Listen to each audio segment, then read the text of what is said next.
السلام عليكم ورحمة الله وبركاته kusoo dhawaada saaxiibayaal channelkeena Monomad muuqaalka maanta aan idin hayaa waa taariikhdii dagaalkii koowaad ee adduunka qaabku u bilaabmay ilaa qaabku u dhamaaday ayaan si kooban idinla wadaagaya waxaan isku dayi doonaa anigoo soo koobaya inaan fududeeyo taariikhda dagaalkii koowaad ee adduunka waxaan documentary-gan idinkula wadaagi doonaa dhacdooyinkii ugu muhiimsanaa waqtigii uu socday dagaalkii koowaad ee adduunku sidoo kale haddii aadan weli asxaabta Monomad ka mid noqon waxaan kaa codsanayaa inaad kusoo biirto channelkeena daawasho wacan dagaalkii koowaad ee adduunku wuxuu bilowday 1914 kadib dilkii Archduke Franz Ferdinand waxa uu dhamaaday 1918 intii dagaalkii koowaad ee adduunku socday wadamada Jarmalka wadankii la isku oran jiray Austria-Hungary Bulgaria iyo boqortooyadii Cusmaaniyiinta ayaa la dagaalamay gaashaanbuurtii ka koobnayd wadamada boqortooyada Ingiriiska Faransiiska Ruushka Talyaaniga Romania Japan iyo dalka Mareykanka markii dagaalkii dhamaaday guushu waxay raacday gaashaanbuurtii uu hogaaminayay Ruushku waxaana dagaalkaasi sababsaday geerida in ka badan 16 milyan oo qof oo isugu jira askar iyo shacab maata waxaynu soo xusnay in dagaalkii koowaad ee adduunku ka bilowday dilka Franz Ferdinand haddaba kuma ahaa Archduke Franz Ferdinand intaanu bilaaban dagaalkii koowaad ee dunidu waxa xaaladii ka dhex aloosnayd wadamada reer Yurub gaar ahaan wadamada Balkaniska la isku oran jiray ee ku yaala koonfur bari ee qaaradda Yurub oo ay kamid ahaayeen wadamada Bosnia, Serbia, Herzegovina oo ah koonfurta wadanka Bosnia oo caasimadiisuna ay tahay Sarajevo. Franz Ferdinand waxa uu ahaa wiilkii curada Archduke Karl Ludwig oo ahaa hogaamiyihii boqortooyadii la isku oran jiray Austria-Hungary ee xukunkeedu gaadhsanaa ilaa Bosnia. boqortooyada Austria-Hungary ayaa ka koobnayd laba dal oo kala ah Austria iyo Hungary. taariikhdu markay ahayd 28 bishii 6 1914 Franz Ferdinand ayaa u safray Bosnia waxa uu gaadhay ilaa Sarajevo oo ah koonfurta Bosnia waxa uu safarkaasi ku wehelinayay xaaskiisii. Franz Ferdinand waxa uu tagay halkaasi si uu soo kormeero ciidamadii ku sugnaa halkaasi ee hoos imaanayay boqortooyada aabihii ka taliyo ee Austria-Hungary laakiin boqoshadiisani waxay cadhag gelisay dadkii reer Bosnia iyo Herzegovina ee aaminsanaa aragtida nationalismka waxayna ka cadhaysnaayeen boqortooyada aabihii hogaamiyaha u yahay ee dalkooda ka arrimisa waxayna rabeen dalkoodu uu hoos tago dawladdii Serbia sidaasi waxa ku asaasmay urur dhalinyaro oo aaminsan aragtida nationalismka mid ka mid ah dhalinyaradaasi oo lagu magacaabo Gavrilo Princip da'diisuna ay ahayd 19 jir ayaa halkaasi ku togtay Franz Ferdinand iyo xaaskiisii Sophie oo ahaa lamaane ka soo jeeda boqortooyada Austria-Hungary sidaasi ayayna labadooduba isla goobtii ugu geeriyoodeen.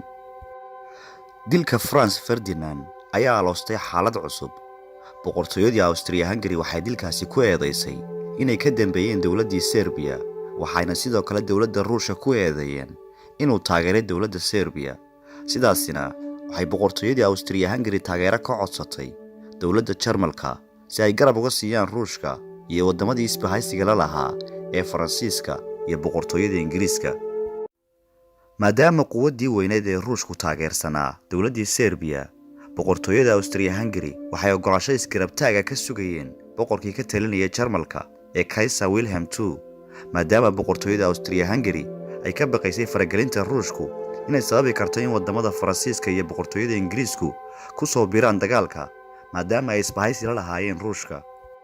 5tii bishii 7 1914 boqorkii ka talinayay Jarmalka ee Kaiser ayaa si sir ah warqad ugu soo qoray boqortooyada Austria-Hungary waxaanu warqadaasi ugu sheegay in dawladda Jarmalku garab taagan tahay boqortooyada Austria-Hungary haddii dagaalku bilaabmo. dhinaca kale dawladdii Serbia oo aaminsanayd in boqortooyada Austria-Hungary ay dagaal diyaar u tahay ayaa hegan gelisay ciidamadeedii waxaana taageero weydiisatay Ruushka. taariikhdu markay ahayd 28 bishii 7 boqortooyadii Austria-Hungary waxay ku dhawaaqeen dagaal ka dhana dawladdii Serbia halkaasina waxa ku burburay heshiiskii u dhaxeeyay quwadaha Yurub. kadib ku dhawaaqitaanka boqortooyada Austria-Hungary ay ku dhawaaqday dagaal ka dhana Serbia isbuucii u horeeyay wadamada Ruushka, Belgiumka, Faransiiska, boqortooyada Ingiriiska iyo Serbia oo hal dhinac wada ah ayaa ku dhawaaqay dagaal ka dhana boqortooyadii Austria-Hungary iyo Jarmalka sidaasina waxa ku bilaabmay dagaalkii koowaad ee adduunka. dawladdii Jarmalka ayaa bilowday dagaalkii koowaad ee adduunka waxayna ka dagaalamayeen laba furimood. Furinta galbeed waxaa ka dagaalamayay dowladda Jarmalka oo isticmaalaya qaacidada loo yaqaano Schlieffen Plan oo micnaheedu yahay qorshihii Schlieffen. qaacidadan ayaa waxaa loogu magac daray marshaalkii qorshahan lahaa oo la odhan jiray Alfred von Schlieffen. Furinta koowaad waxay kaga duulayeen Faransiiska iyagoo sii dhex maraya waddanka Belgiumka, waxayna Faransiiska kaga imanayeen jihada galbeed. Furinta labaadna waxay kaga duulayeen Ruushka iyagoo kaga imanaya jihada bari. 4 bishii 8 1914 ciidamadii Jarmalka ayaa gudaha u galay xadka Belgiumka, waxayna isticmaalayeen hubkooda noocii ugu awoodda badnaa. waxayna halkaa ku laayeen dad badan oo shacab ah iyagoo qorshahoodu ahaa inay Belgiumka uga sii gudbaan dalka Faransiiska. ciidamadii Jarmalku markay Belgiumka cagta sii mariyeen, waxay gudaha u galeen Faransiiska, waxayna ka galeen waqooyi bari ilaa ay 50 kiilomitir wax ka yar u jirsadeen caasimadda Faransiiska ee Paris. waxaa markaasi bilowday dagaalkii la odhan jiray Marne oo ka dhacay webi lagu magacaabo Marne oo ku yaala caasimadda Paris agteeda. goobta uu ka dhacay awgeedna loogu magac daray dagaalkii Marne. dagaalkani wuxuu bilowday 6 bishii 9 wuxuuna dhamaaday 9 isla bishii 9 ee sanadkii 1914. dirirtani ayaa socotay muddo 4 ayaamood gudahooda. ciidankii Faransiiska iyo ciidankii boqortooyada Ingiriiska oo gaashaanbuur ah ayaa ka hor yimid ciidankii Jarmalka, waxayna guushu raacday gaashaanbuurtii Faransiiska iyo Ingiriiska ka koobnayd. guuldaradan ciidanka Jarmalku la kulmay ayaa ahayd dhabarjab ku yimid Jarmalka oo qorshahoodu ahaa inay furintan galbeed ee ay Faransiiska ka weerarayaan ay guul degdeg ah ka gaadhaan si ay awoodda u saaraan furinta bari oo ay isaga hor imanayaan dowladdii tunka weyneyd ee Ruushka. furinta bari ciidamada Ruushka ayaa soo galay dhulkii Jarmalku haystay ee bariga Borusia iyo Poland, laakiin wax yar kadib ciidamada Ruushka dib ayaa looga celiyay. ciidamada Jarmalka iyo ciidamada Austria oo isgarabsanaya ayaa dagaalkii Tannenberg waxaa u suurta gashay inay guul weyn ka gaadhaan. dagaalkan ayaa socday 26 ilaa 30 bishii 8 1914. furinta bari ciidanka Ruushka waxa uu ka koobnaa 2 guuto. muddadan 5 ayaamood ah ee dagaalkani Tannenberg la magac baxay socday, waxaa cagti la mariyay dhammaan guutadii labaad ee ciidanka Ruushka. kadib markii guutadii labaad ee ciidanka Ruushka dhammaantood dhegta dhiigga loo daray, waxaa goobtaasi isku dilay Alexander Samsonov oo ahaa hogaamiyihii guutada labaad ee ciidanka Ruushka hogaaminayay. maalinnimadii 30 bishii 8 ee 1914 Alexander Samsonov ayaa ciidankiisii ka tegay waxa uuna aaday Keynta, halkaas ayuuna isagu gacantiisa isku toogtay. isla dirirtan la magac baxday Tannenberg, in ka badan 50,000 oo askari oo ciidankii Ruushka ah ayaa halkaasi lagu dilay. tiro kale oo gaadhaysa ilaa 92,000 oo askari oo kalena maxaabiis ahaan ayaa loo qaatay. intii lagu guda jiray wejiga hore ee dagaalkii koowaad ee dunida, dowladda Mareykanka ayaa dhexdhexaad ka ahayd labada dhinac ee dagaalamayay, midna ma aysan taageersanayn. waxaana qorshahan dhexdhexaadnimada keenay madaxweynihii waqtigaasi ka talinayay Mareykanka ee Woodrow Wilson. waxaana sidoo kale dowladda Mareykanku sii waday ganacsigii ay la lahayd wadamada Yurub, gaar ahaan labadii dhinac ee dagaalku u dhaxeeyay. laakiin dhexdhexaadnimada Mareykanku uma cuntamayn dowladda Jarmalka, waxaana dowladda Jarmalku ay walwal ka qabtay in weerar kaga yimaado dhanka badda. taariikhdu markay ahayd 1915, dowladda Jarmalku waxa ay iclaamisay in biyaha ku wareegsan British Isles ay tahay furin dagaal. British Isles waa jasiiradaha dhaca waqooyiga badda Atlantiga ee waqooyi galbeed ee xeebaha qaaradda Yurub. kadib markii dowladda Jarmalku ku dhawaaqday in xeebahaasi yihiin furimo colaadeed, waxaa gujiyada dowladda Jarmalku quusiyeen dhowr doomood oo xeebahaasi marayay, waxaana ka mid ahaa doomo Mareykanku lahaa oo isugu jiray kuwa ganacsi iyo kuwa rakaab. sidoo kale isla waqtigaasi dowladda Jarmalku waxa ay quusisay markab laga lahaa Ingiriiska oo ahaa mid rakaab. markabkan ayaa waxaa lagu magacaabi jiray Lusitania, waxa uuna ka soo baxay magaalada New York ee dalka Mareykanka, waxa uuna ku socday magaalada Liverpool ee dalka Ingiriiska. taariikhdu waxa ahayd 7 bishii 5 1915. markabka Lusitania waxa uu marayay waqooyiga badda Atlantiga, waa meel biyo ahaan u dhow Ireland, halkaasina gujis ka mid ah kuwii dowladda Jarmalku lahayd ee xeebahaasi ku sugnaa ayaa ku quusiyay markabkii Lusitania, waxaana halkaasi ku nafwaayay 1,200 oo qof. 94 ka mid ahi waxay ahaayeen ciyaal, waxaa kale oo dadka dhintay ka mid ahaa boqolaal dhalash ahaan ka soo jeeda dalka Mareykanka. ficilkani dowladda Jarmalku samaysay ayaa bedelay aragtidii dhexdhexaadnimo ee dowladda Mareykanka ka qabtay dhinacyadii iskaga soo horjeeday dagaalka. taariikhdu markay ahayd bishii 1917 Koongareeska Mareykanku wuxuu meel mariyay lacag dhan $250 milyan oo loogu maalgelinayo ciidanka Mareykanka si loogu diyaargareeyo dagaalka. kadib diyaargarowga dowladda Mareykanku dagaalka u diyaargarowday, bishii xigtay ciidanka Jarmalku waxa uu quusiyay 4 doomood oo kale oo ahaa kuwa ganacsi oo Mareykanku lahaa. taariikhdu markay ahayd 2 bishii Afraad 1917 madaxweynihii waqtigaasi Mareykanka ka talinayay ee Woodrow Wilson ayaa Koongareeska soo hor istaagay, waxa uuna iclaamiyay dagaal ka dhan ah dowladda Jarmalka. waxaa sii xoogaystay ismaandhaafii ka dhexeeyay wadamada Yurub.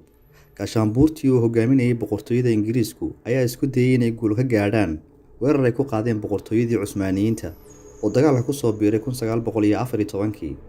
xulafana la ahaa kooxda Central Powerska oo ka koobnaa Germany, Austria-Hungary, Bulgaria iyo boqortooyadii Cusmaaniyiinta.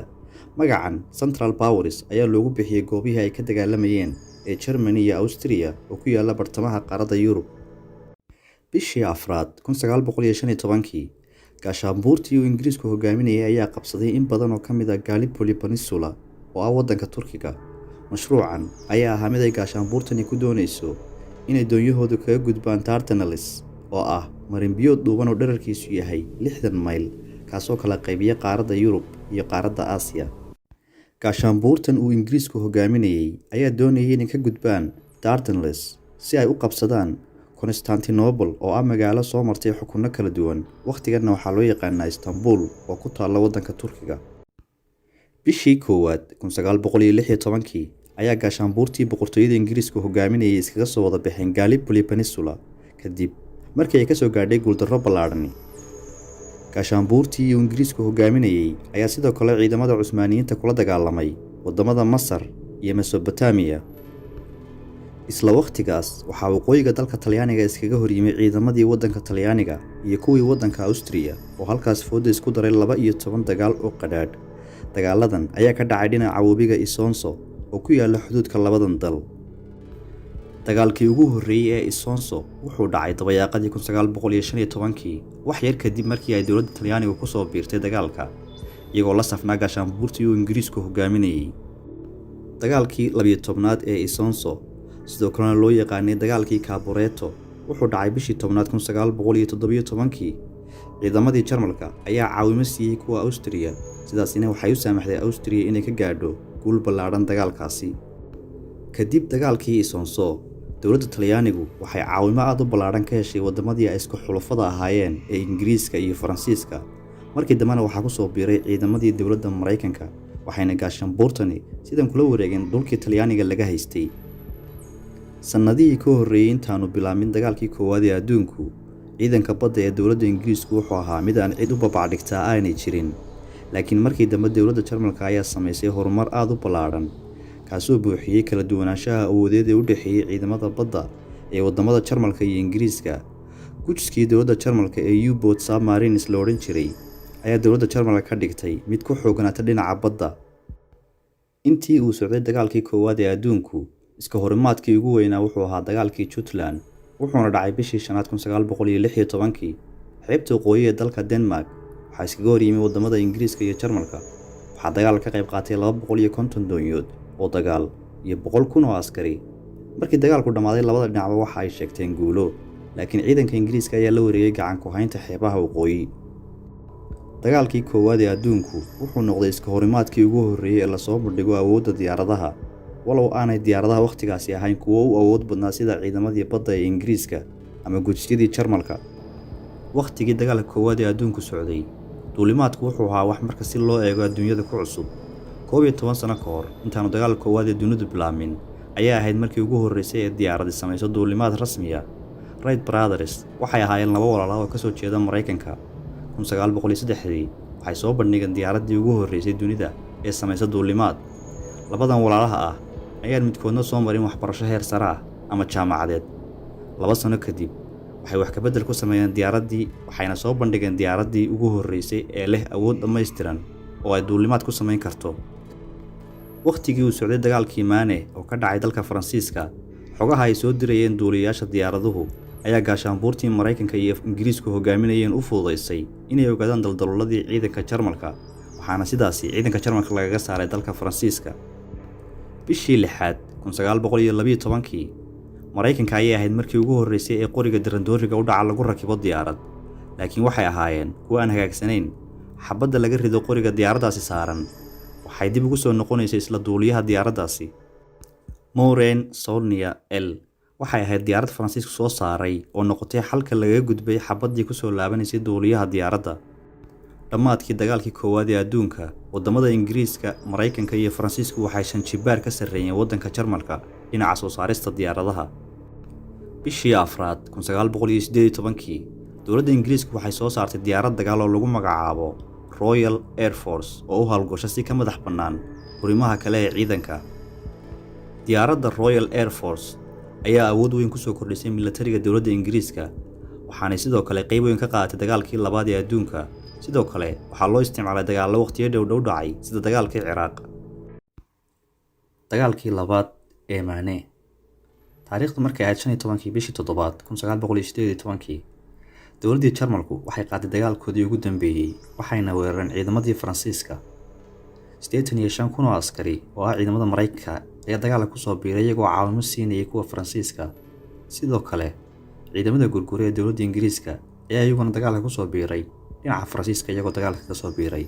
dirirtan oo la magac baxday dagaalkii labaad ee Maane. Maane wuxuu ahaa webi ku yaalla caasimadda Faransiiska ee Paris meel u dhow, maadaama dagaalkani uu ka dhacay halkaasi, sidaasna loogu magac daray dagaalkii Maane. gaashaanbuurtii wadamada Ingiriiska, Maraykanka iyo Faransiiska ayaa dagaalkaasi ka gacan sarreeyay ciidamada Jarmalka, waxaana ciidanka Jarmalka laga soo saaray fadhiisimadii uu ka haystay ciidanka Faransiiska. kadib markii khasaare aad u ballaaran ay ciidamadii Jarmalka ka soo gaadhay dagaalkii, dowladda Jarmalku waxay qaaday qorshe kale oo weerar ay ku qaadayso waqooyiga fog Flanders oo waqooyiga dalka Belgium, qaybta Afdajka lagaga hadlo ama Afdajka. ciidanka Jarmalka ayaa isku ballaarinayay inta u dhaxaysa Faransiiska iyo Belgiumka. weerarkan ayaa ahaa kii u dambeeyay ee ciidamada Jarmalku ka rajaynayeen inay guul ka gaadhaan. hirarkii dagaalka labaad ee Maane ayaa guusha aadisay dhinacii gaashaanbuurtii Ingiriiska, Maraykanka iyo Faransiiska ka koobnayd, waxaana ciidanka Jarmalka ka qabsadeen in badan oo ka mid ah dhulkii Faransiiska iyo Belgiumka uu ka haystay ciidanka Jarmalku. waqtigii uu bilowday dagaalkii koowaad ee adduunku, ciidamadii madowga ahaa ee militariga Maraykanka ku jiray waxay ahaayeen 4 guuto. guutadii 24aad iyo guutadii 25aad oo ahaa ciidamada lugta ama infantry-ga, guutadii 9aad iyo guutadii 10aad oo ahaa ciidamada fardoolayda ahaa. 4 guuto ayaa ka soo qayb qaatay dagaalkii uu Maraykanku soo galay ama dagaaladii uu Maraykanku soo galay, sida dagaalkii Maraykanku la galay Spain sanadkii 1898. intaa kadib 1917 militarigii Maraykanku wuxuu sameeyay 2 guuto oo cusub oo ka koobnaa askar madow ah. labadaasi guuto ayaa kala ahaa guutadii 92aad iyo guutadii 93aad, kuwaasoo noqday kuwii ugu horreeyay ee dowladda Maraykanku u dirto inay ka soo qayb qaataan dagaalkii koowaad ee adduunka. labadan guuto ayaa ka qayb ka ahaa iska horimaadyadii gaashaanbuurtu kaga hortegaysay ciidankii Jarmalka ee dabayaaqadii dagaalkii koowaad ka dagaalamayay inta u dhaxaysa Faransiiska iyo Belgiumka. kadib markii uu dhamaaday dagaalku, waxaa labada guuto ay ku soo laabteen dalka Maraykanka. sidoo kale waxaa jiray ciidamo ka soo jeeday waddanka Senegal oo ciidamada Faransiisku qaab gumaysi ahaana ula socday dagaalkana dhinacooda kaga jiray. in ka badan 350,000 oo askari oo African American ah ayaa dagaalkii koowaad ee dunida siyaabo kala duwan uga qayb qaatay. dayrtii 1918 wadamadii Central Powerska la isku oran jiray ee ay ka mid ahaayeen Jarmalka iyo Austria waxay iskaga baxeen dhammaan furimihii dagaalka, marka laga reebo boqortooyadii Cusmaaniyiinta oo iyaguna Central Powerska ka mid ahaa, kuwaas oo dagaalkii Gallipoli ka gaadhay guul ballaaran. walow boqortooyadii Cusmaaniyiintu ay markii dambe soo wajahday burbur ballaaran oo dhinaca dhaqaalaha ah, oo ay sabab u ahaayeen kacdoonkii Carabta iyo weeraradii gaashaanbuurta ku qaaday Turkiga. sidaasina dowladda Turkigu waxay dabayaaqadii bishii 10aad sanadkii 1918 gaashaanbuurta ee dagaalkiisa ka soo horjeedeen la saxeexdeen heshiis nabadeed. Heshiiskii Treaty of Versailles wuxuu dhacay 28 bishii 6 sanadkii 1919. waxaa la soo gaaray dhammaadkii dagaalkii koowaad ee adduunka bishii koowaad ee sanadkaas 1919. 32 dal ayaa isugu yimid magaalada Paris ee caasimadda waddanka Faransiiska si ay uga shiraan heshiiskii loogu soo afjari lahaa dagaalkii koowaad ee adduunka. Shirka heshiiskan lagu gaadhay ayaa wuxuu ka qabsoomay qasri lagu magacaabo Versailles Palace, waana sababta loogu bixiyey heshiiskii Versailles.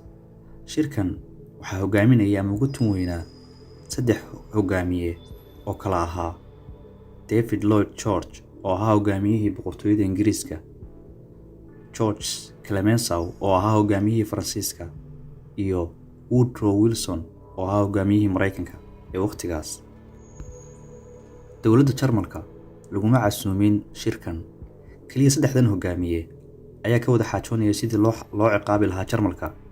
3 hogaamiye ayaa mid kasta soo bandhigay wixii uu heshiiska ka doonayay, iyagoo mid kasta doodiisa uu ku salaynayo dhibaatooyinkii ama khasaarihii ka soo gaaray dagaalkii koowaad intii uu socday.